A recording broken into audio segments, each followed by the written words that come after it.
2012 నుంచి అడ్డాప్సల దేవస్థానంకు చైర్మన్గా ఉంటూ గుడి చుట్టూ ఉండే పరిసరాలను ఎనలేని సేవ చేస్తూ అభివృద్ధి పదంలో నడిపిస్తున్న మరడాన తైట్నాయుడు గారి గురించి. భక్తులందరికీ నమస్కారం. ఈరోజు కళ్యాణ మండపం సుమారు 90% జరిగింది.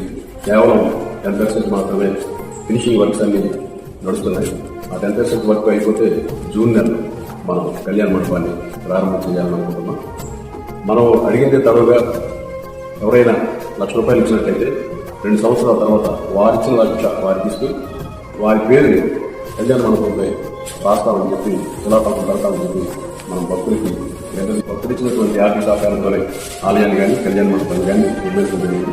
కళ్యాణ మండపం నిర్మించడం ఉద్దేశం ఒకటి మనకి మధ్యతరగతి కుటుంబానికి తక్కువ రేటుకి ఇవ్వాలనేది ఒక ప్రతిపాదన అయితే, కళ్యాణ మండపం ద్వారా వచ్చినటువంటి డబ్బుతో మనీ రీజనరేట్ అయ్యి మరిన్ని అభివృద్ధి కార్యక్రమాలు చేయడం కోసం మాత్రమే కళ్యాణ మండపాన్ని మనం నిర్మించడం జరిగింది.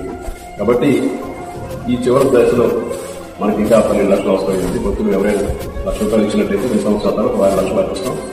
ఇచ్చి వారి పేరు కళ్యాణ మండపం మీద మనం రాయడం జరుగుతుంది. యాక్చువల్గా సుమారు 80 లక్షలు భక్తులు, సామాన్య భక్తులు 150, 500, 1000 అలా ఇచ్చినటువంటి భక్తులే ఈరోజు మనం దీన్ని నిర్మించాం.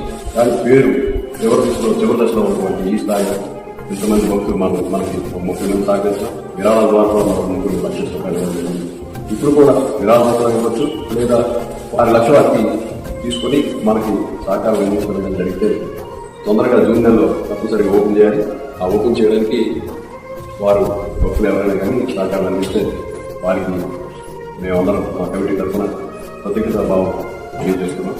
కాబట్టి భక్తులు తొందరగా ఎవరైనా ముందుకు వచ్చి ఈ కార్యక్రమాన్ని దీక్షలు చేయవలసిందిగా కోరుకుంటున్నాం. విరాళాలు ఇచ్చే భక్తులు ఎవరైనా ఉంటే వీడియోలో ఉన్న నెంబర్ కాల్ చేయగలరు. Thank you.